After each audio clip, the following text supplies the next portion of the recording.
Praise the Lord. My dear brothers and sisters, today let us reflect on the Gospel of the Saint Luke, chapter 16, verses 19 to 31.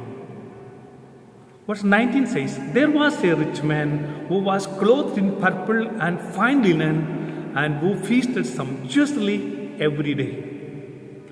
This is a well-known parable of Jesus to each one of us. This parable describes the situation of two men who were physically very close but very distant in various ways. One living in misery, the other in luxury. One has a name, Lazarus, the other does not have. The gospel does not give him a name. Sometimes we call him the rich man. There are many people who do not even have a name in a particular sense. The definition that could be given to them are, for example, the one who makes money, the one who seeks only success, the one who lives only for himself, and so on. Because they do not live as children of God, which gives us our identity. They have focused their lives exclusively on achieving those false values that will not lead to an authentic life. Let us reflect. Do I have or do I not have a name before God? What definition could the Lord make about me who knows me very well? The generous, the compassionate, the pure-hearted, or the selfish, the proud, the insensitive, cunning, or any other? This is a very important reflection we have to make, because as the gospel tells, still we have time to correct ourselves and to lead a gospel valued life and finally to possess the eternal happiness. Again, verse 25 says, "Son, remember that you in your lifetime received your good things, and Lazarus in like manner evil things."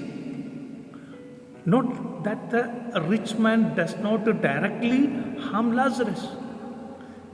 He simply ignores him.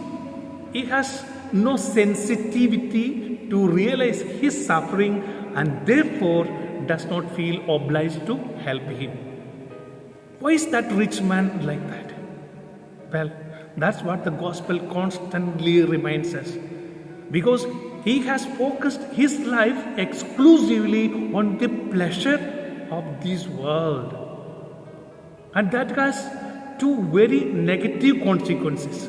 The first is that it closes the heart to God. He puts all his trust in human things and has no need of God. He ignores him. As the first reading tells us, he becomes a salt land that cannot be inhabited. His life becomes barren, empty.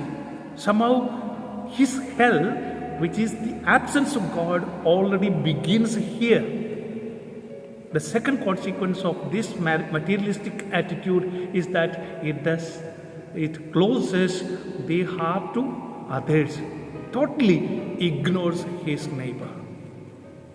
Let us not ask the Lord for wealth, neither material nor intellectual nor even spiritual, because they may close our hearts. Let us keep an open heart, available, sensitive to the needs of others.